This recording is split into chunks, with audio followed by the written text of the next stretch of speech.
am Zane, and we're in the kitchen today. It's kind of a rainy, gloomy day outside, and thought we'd make some fudge. It's a simple recipe, and anybody can do it. Doesn't take any special equipment or anything. So follow along.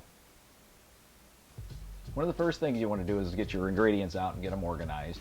And while you're getting the ingredients ready, if you're using a thermometer, this is a candy thermometer, and it goes up to different stages, goes up to 320 degrees. We're going to go to softball, which is about 240 degrees.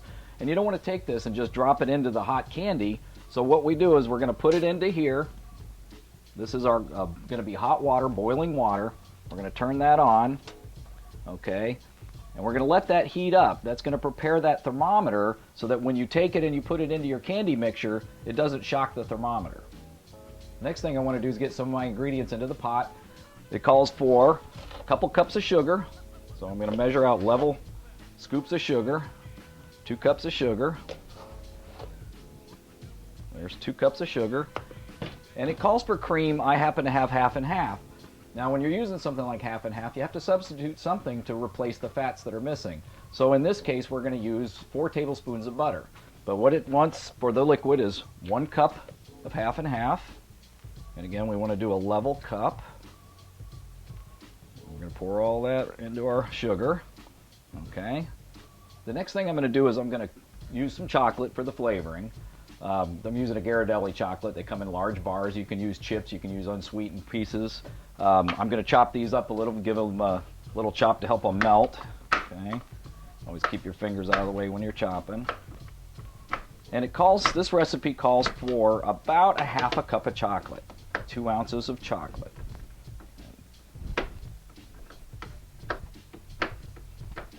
Okay, now what we're going to do is we're just going to put that chocolate into the mixture.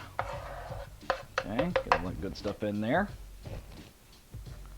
Okay, for our substitute, we're going to put the butter in. I'm using an unsalted butter, and it measures it right there on the side for you. We need 4 tablespoons. Then we're going to need an extra tablespoon that we're going to put into the freezer, and we're going to use that for what they call a seed. We're going to seed it after it's cooked. Okay.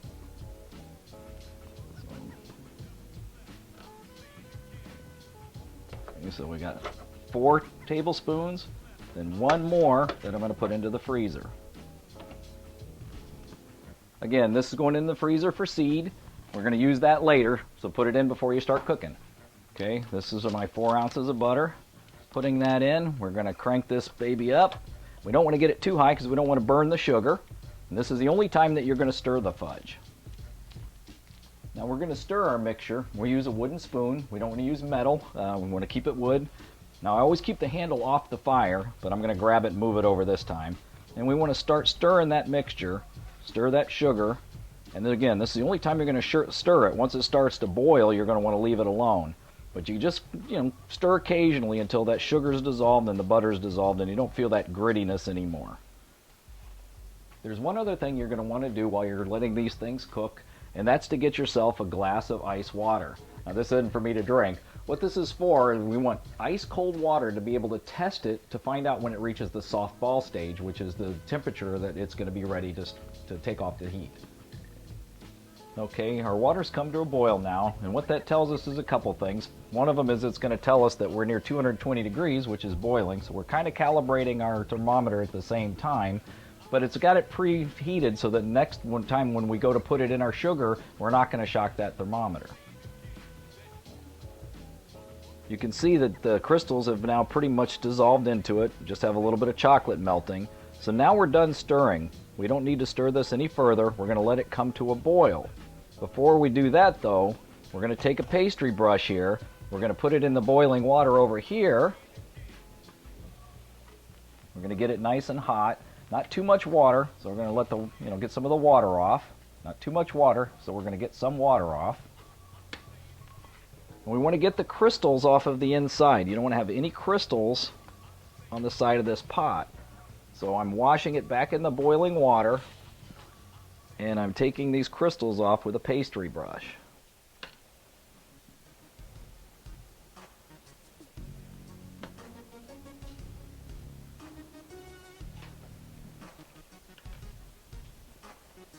Again, you don't want to introduce too much water to it, so you want to shake your brush off, but try to get as many of the crystals off as you can.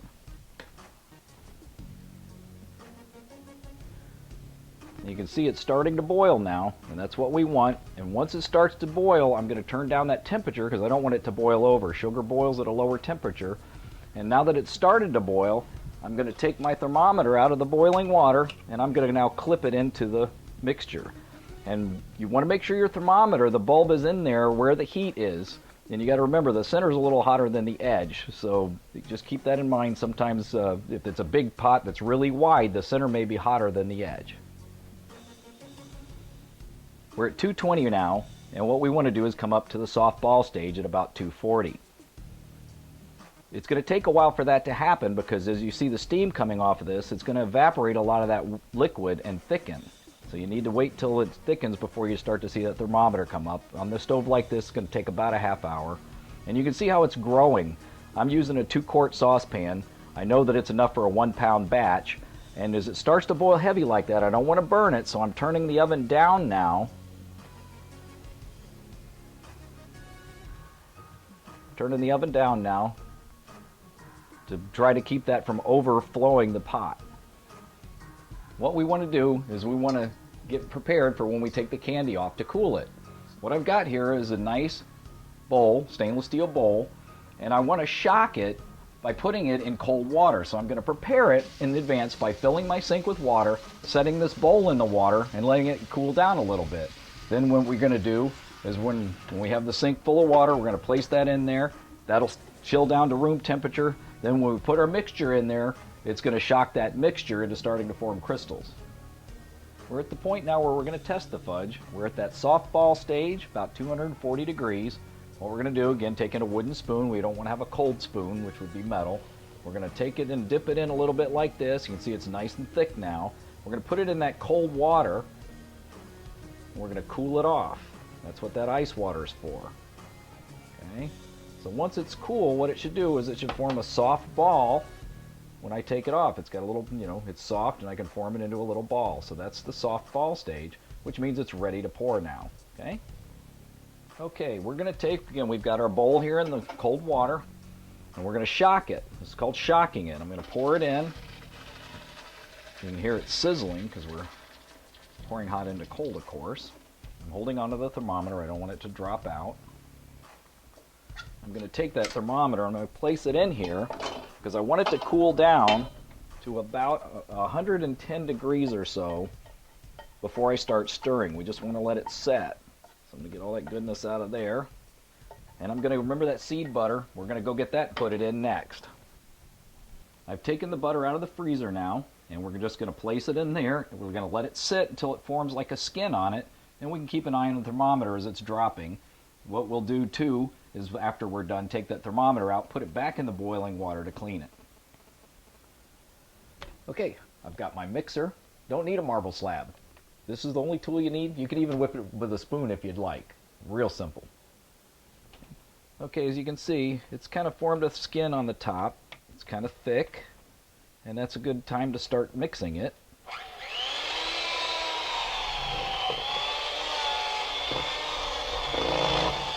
And while we're mixing it, it's going to whip air into it, and it's going to thicken up even more because it's going to cool even more, and you'll see distinct waves as it gets thicker and lighter.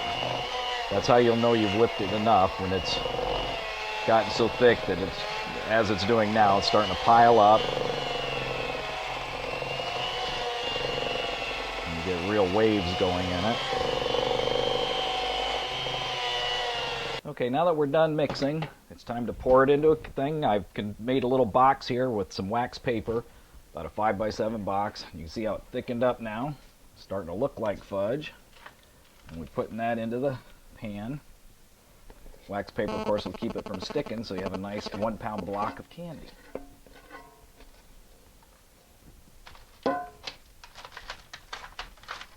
And the final step will be to just put it in the fridge, let it chill down a little bit, 15-20 minutes, it'll be ready to take out and taste. And here we have it, simple fudge, easy to make at home, homemade, creamy. And remember, in the beginning of the video, I'm using half and half instead of heavy cream, so I had to add 4 tablespoons of butter. The only butter you're going to need is that seed butter that you put in the freezer if you're using full heavy cream. Just keep that in mind. Hope you enjoy your fudge. Lots of other recipes out there. This is just the chocolate.